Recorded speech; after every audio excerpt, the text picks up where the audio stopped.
it, baby. What do you mean? Yeah. What do you want to do, Mikey? We do the power hour, baby. Is that how that goes? Yeah, that's how it goes. With the hand signs and everything. With the hand sign, with all the things.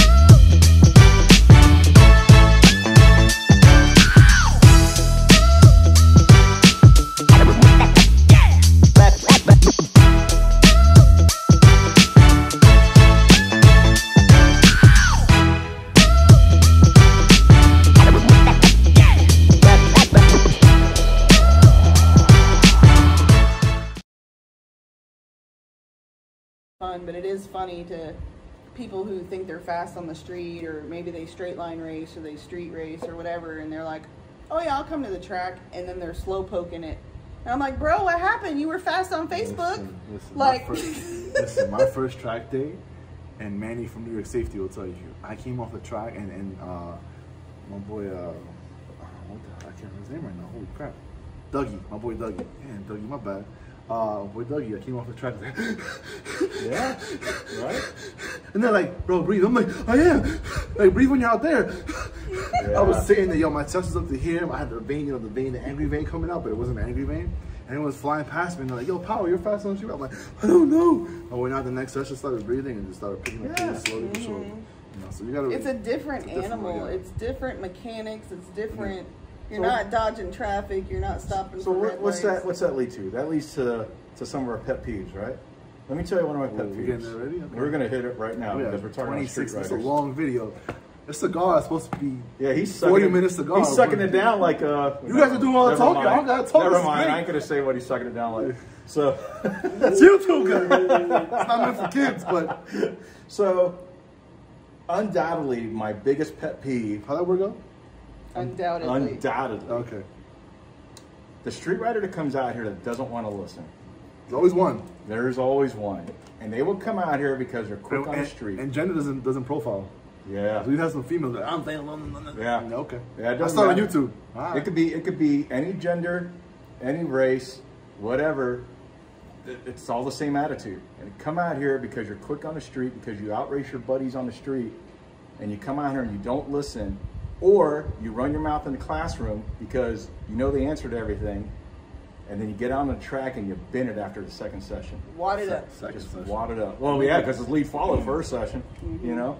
So and you hear him in the background. Oh, yeah. You get yelled at lead follow. Yeah, if you're getting yelled at lead follow because you're the guy in the back who's resting his head, you know, with his arm on the tent because he's bored and lead follow, and you're just your pose taking turns. Yeah. Like, I can do this. This isn't bad. It's going to happen. And no matter how much I say, just open up your mind and listen. There's going to be the people that don't. And I'm going to tell you right now, get it out of your system, get it out of your head, and listen. You paid for this. Listen to the coaches that are out there teaching you and trying to coach you. You know, we've been doing this a long time, and we know what's going on. Just listen to us. Give us an hour. If you give us an hour of your day, we will make you a better rider overall. Yep.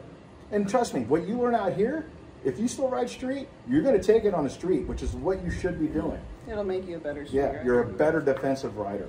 You know, you know how to handle stuff. The track's more offensive, but you're a better rider. You're a better rider. You're a better rider. It makes you handle better and react better. You don't freak out, because a lot of street riders tend to overreact, lock it up, use a lot of back brake, or you know what I mean. Guy walking by started out on novice with me. He was one of my riders. There it is. You're way out of camera, Danny. So yeah, you ain't in the camera. You're in the camera. You ain't in the camera. What's your pet peeve? Just got to start somewhere.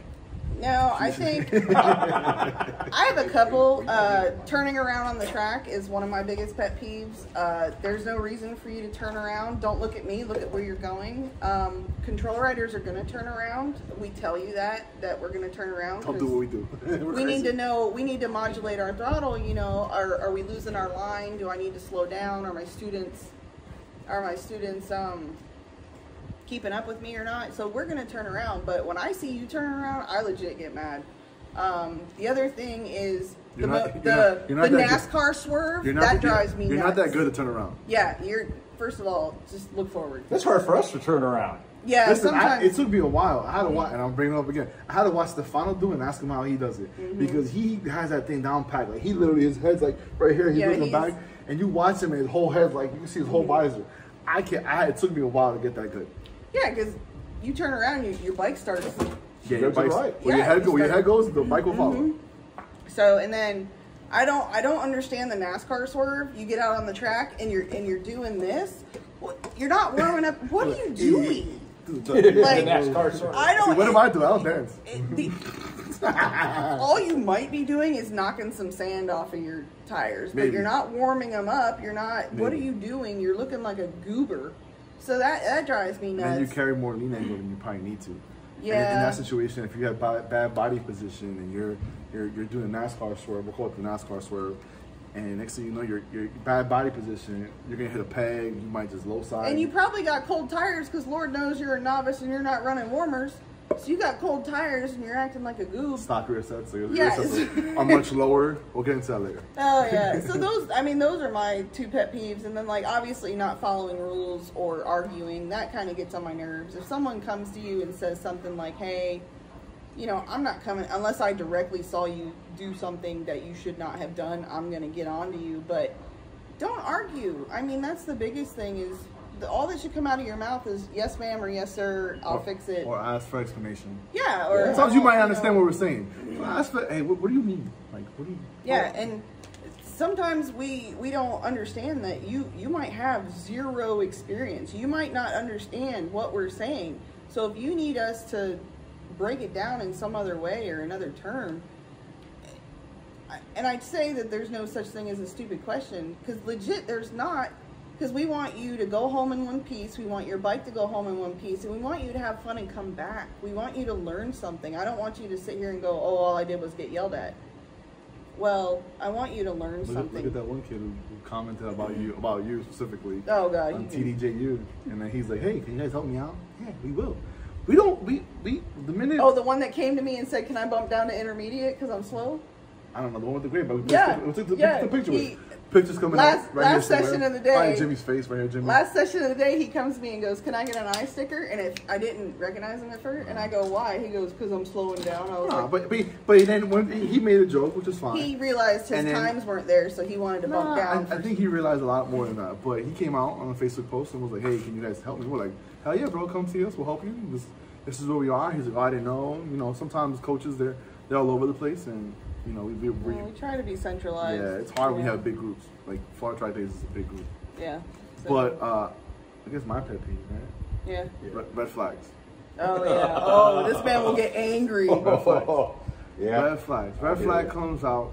Don't slow down. Yep. Don't stop and collect $200 from Monopoly chest. I don't care what you're doing. Get off my track as fast as you can.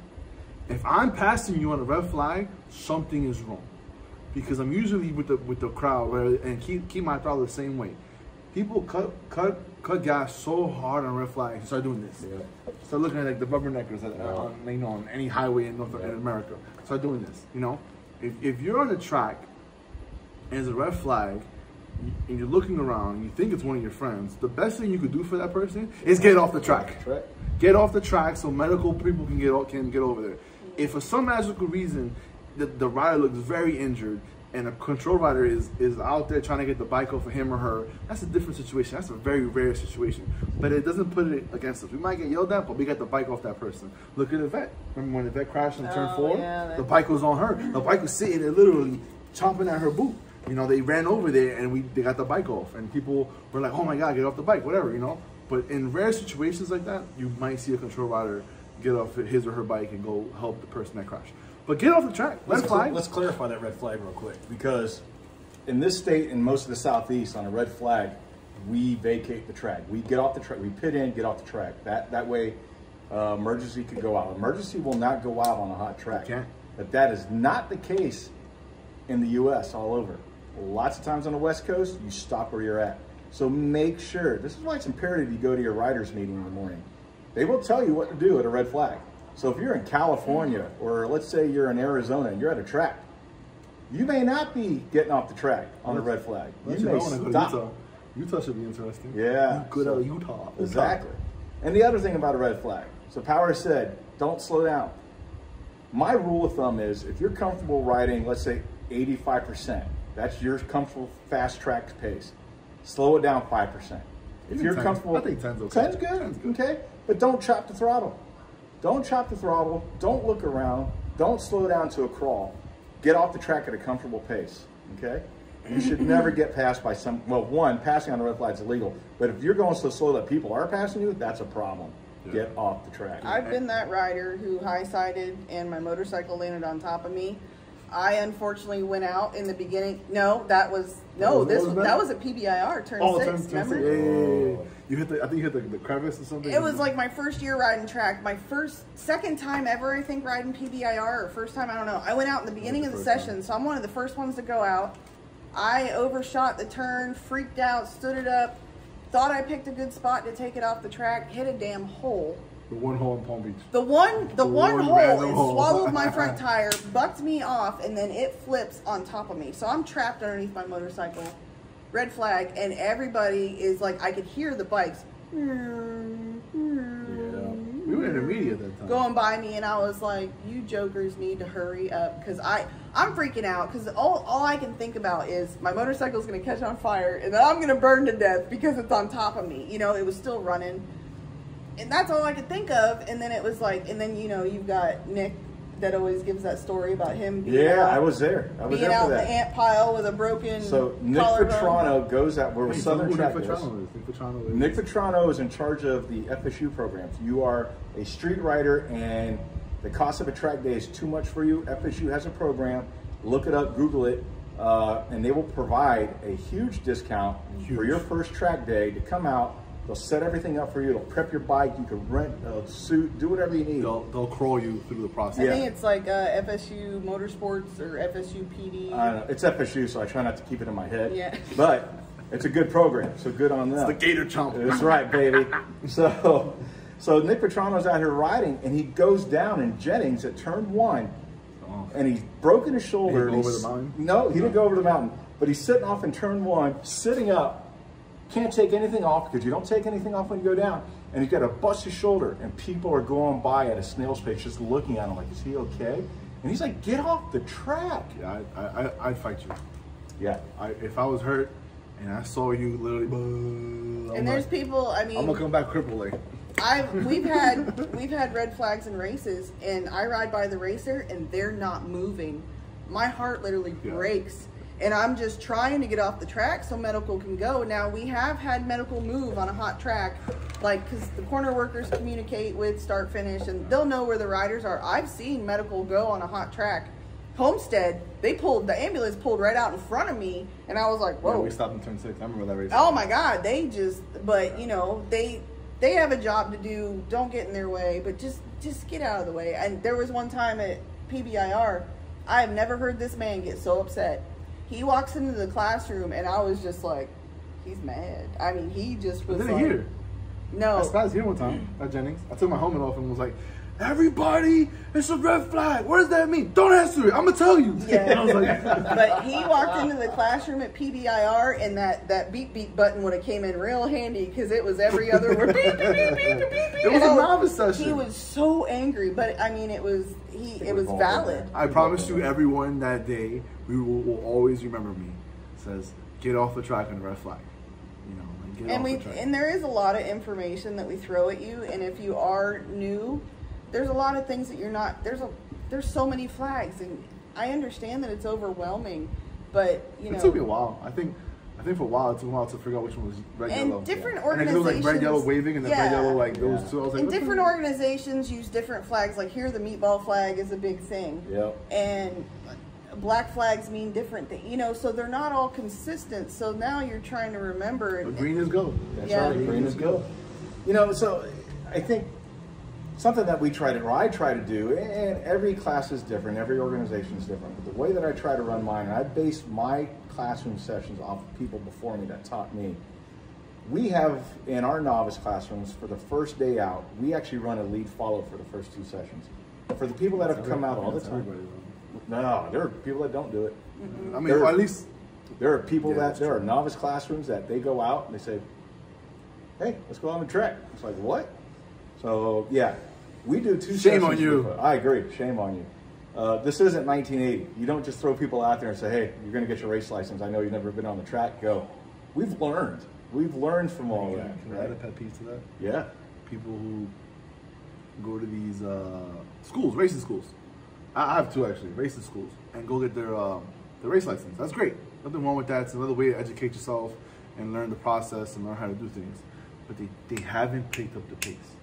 And they come out and they go race, and like, you know, like the last place guy at, I don't know, let's take 1,000. So usually, if you're in a 1,000 at Palm Beach and you're going slower than a 28 in a dry weather, you might want to rethink your strategy for a little while.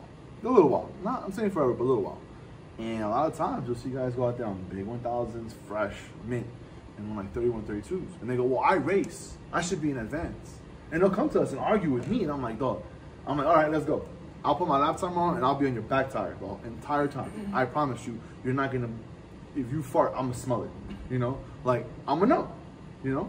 And those guys, Visual. It's pretty strong to go through a leather suit at 150. So. hey, it's perspirated mental. You know, all those cements in that. But you know, that's one. And then the other one too, what was the other one? I can't remember. Continue. Yeah, just because you have a race license doesn't mean that you're fast or that you're better than anybody. Well, let's talk about that pet peeve. People that come out to a track day, let's say, I get this. This is a common thing. I haven't been out on a motorcycle in 10 years, but I used to race. But I'm going to come into novice just so I can get myself acclimated again. That's fair. Cool. No, fine. Fair. Come on out. They come out, they break every rule in the book. They're sloppy, they're dangerous. And then, on top of that, they don't want to listen to the organization. They don't want to listen to the coaches. And it's not like we're trying to coach them back into racing. No. We're trying to get them back into practice of being safe, all right? And they don't want to listen. I've been doing this for 30 years. Just because I've been gone for 10 years doesn't mean I forgot how to do it. Yeah, I think it has, because you're a big danger right now. And that has happened more times than I care to count. Yeah, I think the bloodiest months when it comes to motorcycle fatalities and accidents in the Northeast is wait.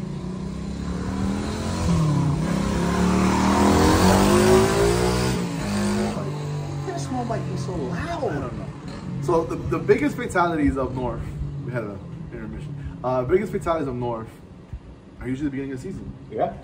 In that April, May. People are stale. People are stale. They haven't been on the bike. They gain a bunch of weight. They change something on the bike. What the temperatures up there isn't down here. That's a big thing, you know. You know, so that's a big one. And then toward the end of the season, they feel more spicy. Oh, good job. Hey. They feel more spicy, and then what happens? They've gotten back comfortable. They got back comfortable on their bikes, but the temperature starts dropping. So now, what used to be 90 in the daytime and 70 at night is now 85 in the daytime, but 50, 40 at night. And then we're in September, October, and next thing you know, stuff changes. So you gotta adapt. So you know, it's a good thing to practice. So just go out there and take it slow. Like even me, when I go out, like tomorrow, it's Saturday, it's gonna be cold. I told JD, my cousin, I was like, hey bro, we're gonna go out there and we're gonna go, you know, we're gonna it's not about that. We need to make sure those two spots. Yeah, about those two spots. But anyways, we go out there and that's terrible. It's intermission.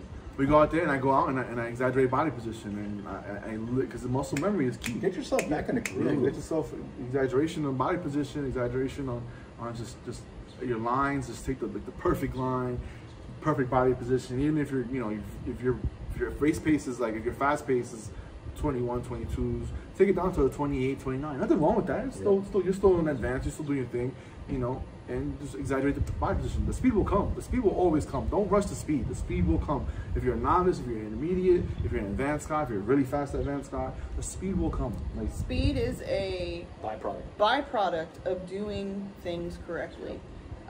Proper line, and there's not just one line. There's different lines around a track. I like them tight. Yeah, it's preference for everybody, but there is a fast line, a slow line, whatever. There's different ways around a track. The dirt sometimes, no. But like, course line. Yeah. Course line. Body position, like lines, body position, stuff like that. Like I held myself back. Like I stayed novice probably for a good year, and I probably did 5 or 6 track days.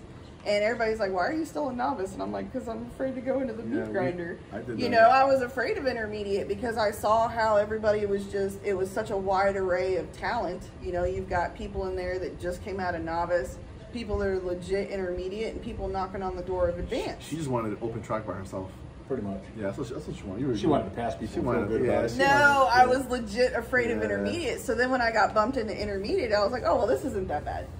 And then when I got bumped into an advanced, I legit started arguing with them. I was like, no, no, I'm not ready yet. And I they're think like, it took me a little over a year to go from novice to advanced. you, I started intermediate a while. You advanced pretty quick. Yeah, once I got to advanced, Intermediate was the one I said in a little while. I just want to learn more about Cigars. Like, oh, you got it. I'm like, no, I'm not there. You know, and think about it, like when I went to advanced, it was like, when are you gonna crash? Because I haven't crashed at that point. I didn't crash. I crashed because I was playing the parts. Carbon brakes, not my thing. Sorry, can't do it. You know, and then I remember that day. I took the front at like 140.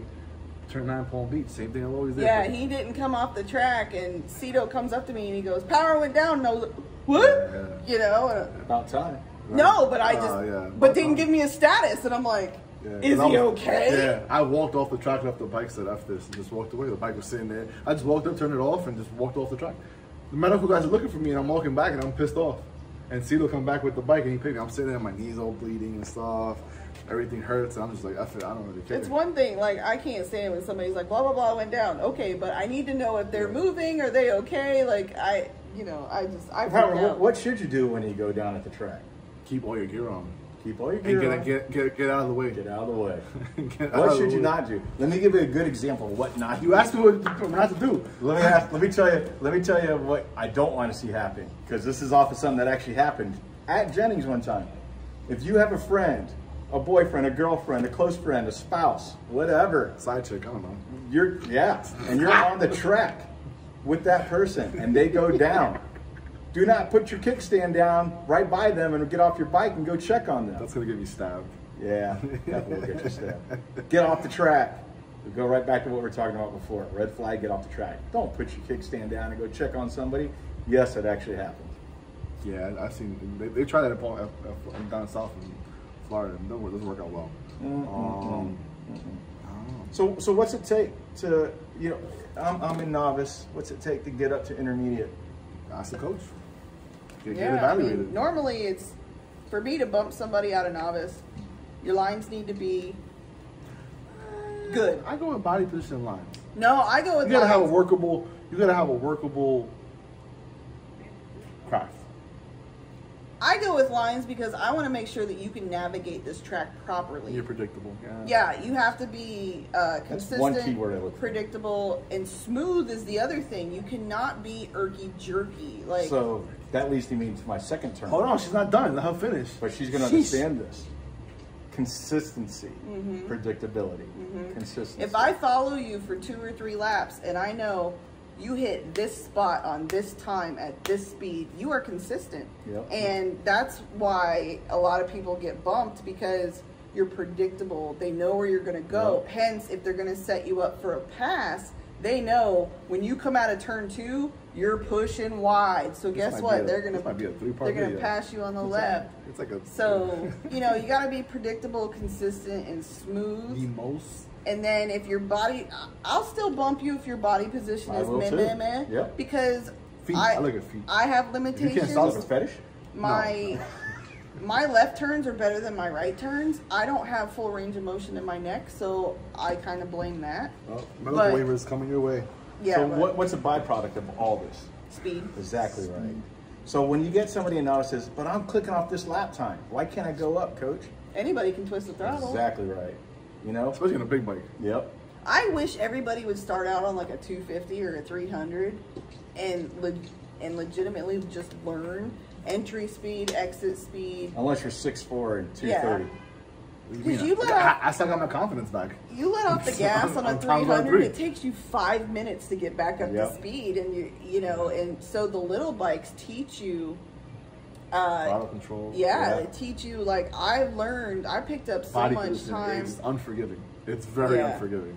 So when we talked about racing earlier, why is it that we trust people in racing? Most racers are very predictable, and they do the same thing over and over again. Sometimes they're a little defensive online. Sometimes, and the good thing about when you're racing is that the guy in front of you is on the gas. Exactly. He or she is on the gas. So no matter predictable and consistent. Consistency, yeah. And you know, even some really fast guys, I look at their body position, and I'm like, how are you making that work? Yeah, it happens. And I cringe, but they have a way and a structure that works for them, and you have to find your way. Like I'm 6'4", 230, 240-ish with everything on. 250. Yeah, probably. Yeah. I gotta lose like 10 pounds, but you know, Army says I'm good, so I'm good. It took me a while because I was tall. So I usually grab the taller riders. I give her the female riders, and Jimmy gets the riffraff. And so we try to find those things, and like what she said, you know, hitting the same marks over and over again. You know, male riders, and this is where I get like gender, I don't know, gender, whatever.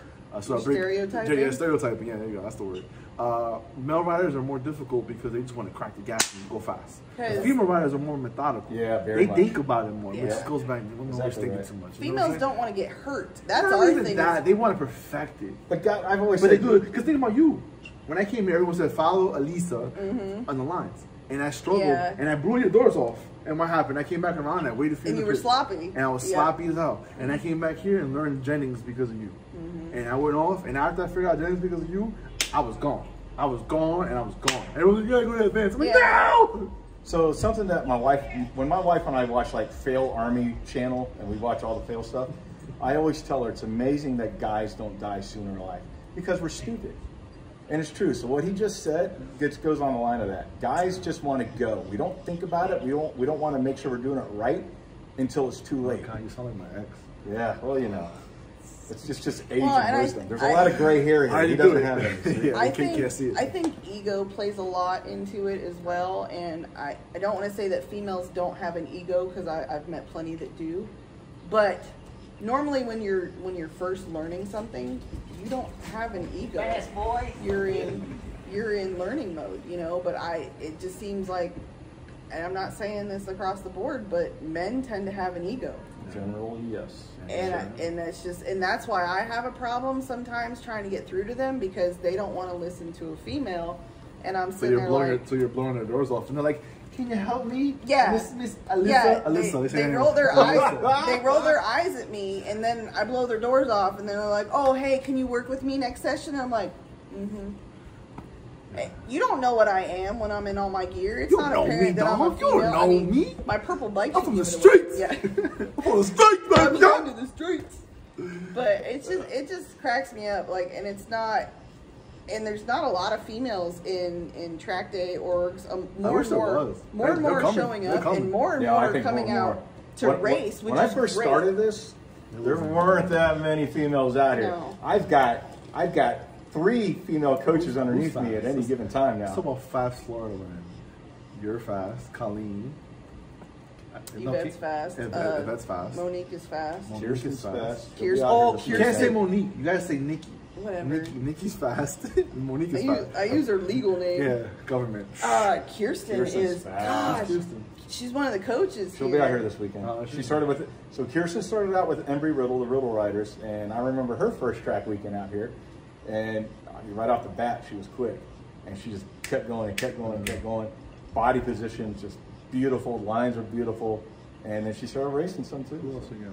Belladonna. Belladonna's ridiculous. Yeah, Belladonna, she is sick. Yeah, she's on a Ducati, hurting souls. Like, Yeah. who's a little girl on a Ducati? Yeah. Wow. Yeah. Ella's getting there because Ella's going to be on an R3 now. Ella's going to be a problem. Yeah. Because she's a bully, and I love you. Yeah. Ella's going to be a problem. Addie Molly. Yeah. She had her this week. She's coming, yeah. Tamara's getting there. You know, she just has to just get out her head. Felicia. Yeah, Felicia. Felicia started riding dirt, and she's gotten a lot. Felicia's fast. Like, she came on the dirt. She was a little skeptical about the bike. She was like, "Oh, it's a 300," and she's rolling, boy. She's rolling. She has that 390 starts wiggling, and she's like, "Okay." Yeah. She rides dirt, and she's fast on the dirt. Like, she puts it on the boys. I don't know who else. But you know what, Nikki, the other Nikki. Nikki. Nikki Ball. Oh, yeah, Nicole Ball. Yeah. She got really good. Tanya was peppy. She had a little Seth's girlfriend. She was fast. Oh. Yeah. Tati. Yeah. She's pregnant. Yeah, she's pregnant, so she's probably gonna come back. Yeah. Congratulations to them. Yeah, congrats. I'm trying to think who else is fast. Well, look, just because if you come out here to a track day, we're still thinking. It takes forever to think. So just because you come out here and maybe you are a novice for like a year solid or even past that, don't stop and don't think you're doing something wrong. Some people just take longer. Some people just want to come out here and ride novice. I've had people come in novice and that's all they ride, novice, just weekend after weekend. If that's what you want to do and you're having fun, that's the whole point of this. Learn how to ride and have fun. If you're not having fun, then you need to rethink something. Well, that's a lot of information. It's a lot of information. That's a lot of And information. we can keep going. Well, we're Trust not. me, there are more pet peeves. We're not going to keep going. No. He's done sucked a cigar. Yeah. We need to address this rear tire on the Supermoto. Yeah, what's up? I got new tires coming. Why does it have a... Because it's Jenny's tires. Because it's a Jenny's tire. There's no left. Oh, by the way, she just mentioned a Supermoto. You don't have to have a sport bike to be out here. No. If we could turn the camera around, you see there's a DRZ 400 right on the other side of this camera. Let's see, what are weird bikes? The DRZ 400s. FC1s. There's been a lot of uprights come out The here. upright guys are fast. Yep. They're good in corners. There was somebody on an electric Harley out here before. Yeah. That was a fun bike to watch. It was like, That was weird. We've had he used to creep over me. I used to creep. we've had touring bikes at PBIR. They come out with their bags on and everything, and we're like, Now The guy it's a- in the now it's Busa. a class. The guy in the Busa. I walked up to the guy at PB on a Busa. He runs intermediate because the bike he can only do so Can't much. lean it, yeah. He can't lean it. So intermediate is where is a stopping point. And I told him, like, dude, we put you in an R6 or whatever. I was like, for the 600, you're gonna blow doors. I nicknamed his bike I know, Black guys. Betty. So every time he comes to tech, I'm Black like, Betty. Black Betty. Yeah. There are guys that I know that used to run boosters out here at Jennings. Yeah, he's fast. Yeah. And I told him all the time, I was like, you're the fastest than me. You're my measuring stick. Like, if someone's passing you, I'm like, okay, come here, let me see what you got. And then we go from there. But So you can ride anything out here. Yeah. I mean, it doesn't have to be a sport bike. You can, if you want to get out to the track, just ask somebody. There are plenty of associations, they got a plenty of motor, Facebook groups. and it's over 250 cc's. Yeah, I guess. We'll let it ride. Yeah. We'll let it ride. But that being said, any last words? What was your last words? Don't hesitate to come out, guys. It doesn't cost a lot. There are associations out here that help you get out here. You got plenty of friends that help you get out here. There's no excuse anymore not to come out to a track weekend. You know. So shout out to Southern Track Days. Shout out to Florida Track Days. Shout out to UCF weekend. Yeah, UCF is a great program. Yeah, you know.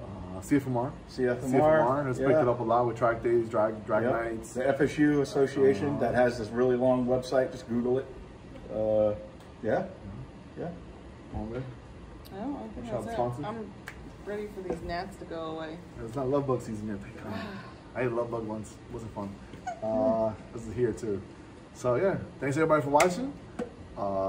This concludes our Cigars with Jimmy and Alisa. Y'all need to stop. Alec.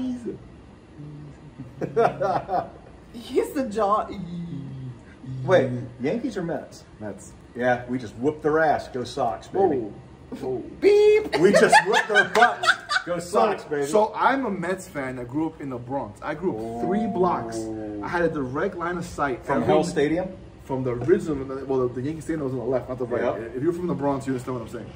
And that light would be middle of December and it'd be on.